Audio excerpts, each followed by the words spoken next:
মালপত্ৰ দিছে যে নৈশ ভাগৰ যি বিমানৰ পৰিচালনা ডিব্ৰুগড় এয়াৰপৰ্টৰ বহুত দিন ধৰি হোৱা নাই 2010 চনৰ পৰা যিহেতু সক্ৰিয় হৈছে তথাপি হোৱা নাই এই ক্ষেত্ৰত আপোনাক এখন স্মাৰ্টফোন প্ৰদান কৰিছে কি জনাব মই আপোনাৰ ডিব্ৰুগড় প্ৰেছ ক্লাবক মোৰ ফালৰ পৰা মই অভিনন্দন জনাইছোঁ কাৰণ তেখেতসকলে আমাৰ ডিব্ৰুগড়ৰ বিশেষকৈ এয়াৰপৰ্ট ৰিলেটেড কথা লৈ পেলাই বহুদিনৰ পৰা বহুতখিনি কথা চিন্তা চৰ্চা কৰি আছে আৰু বিশেষকৈ যে ভূপেন হাজৰিকাৰ নামত হ'ব লাগে বুলি যিটো তেখেতসকলে আমাক এটা মেমৰেণ্ডাম দিছিলে আৰু সেইটো বিষয়ে আমাৰ মুখ্যমন্ত্ৰী মহোদয়ে যথেষ্ট গুৰুত্ব সহকাৰে ল'লে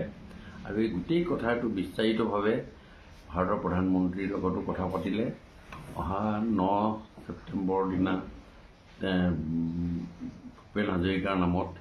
এই এয়াৰপৰ্টটো ডিব্ৰুগড়ৰ মোহনবাৰী এয়াৰপৰ্টটো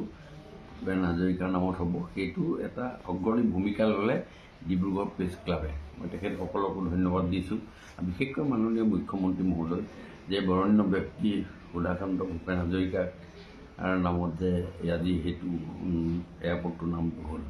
দ্বিতীয়তে আমাৰ এই এয়াৰপৰ্টটো আৰু বহুত কিছু সমস্যা আছে বুলি তেখেতসকলেও ইয়াত এখন উল্লেখ কৰিছে আমাৰ বিশেষকৈ ইভিনিং লেণ্ডিং বা নাইট লেণ্ডিঙৰ কাৰণে আমাৰ এটা ব্যৱস্থা কৰি দিলে আমাৰ এই একদম পূব প্ৰান্তৰ পৰা একেবাৰে দিল্লীৰ সংযোজিত ব্যৱস্থা এটা হ'ব অতি গুৰুত্বপূৰ্ণ কথা আৰু এই গুৰুত্বভাৱে এইটো কৰাৰ ব্যৱস্থা আছে কাৰণ এই নাইট লেণ্ডিঙৰ যিটো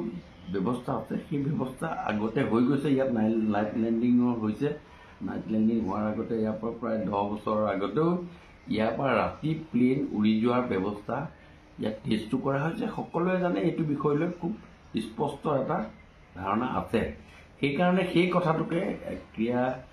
কৰি সেই কথাটোকে এটা বিহিত ব্যৱস্থা ল'বৰ কাৰণে মাননীয় মুখ্যমন্ত্ৰী মহোদয়ে যিখিনি ব্যৱস্থা লৈছে সেই ব্যৱস্থাৰ ওপৰত তেখেতসকলে অনুধাৱন কৰি আৰু এতিয়া আমাৰ ডিব্ৰুগড় এয়াৰপৰ্টটো আৰু সুন্দৰ যৌৱনপ্ৰাপ্ত কৰাৰ এটা ব্যৱস্থা কৰিবৰ কাৰণে তেখেতসকলে আমাক এটা অনুৰোধ কৰিছে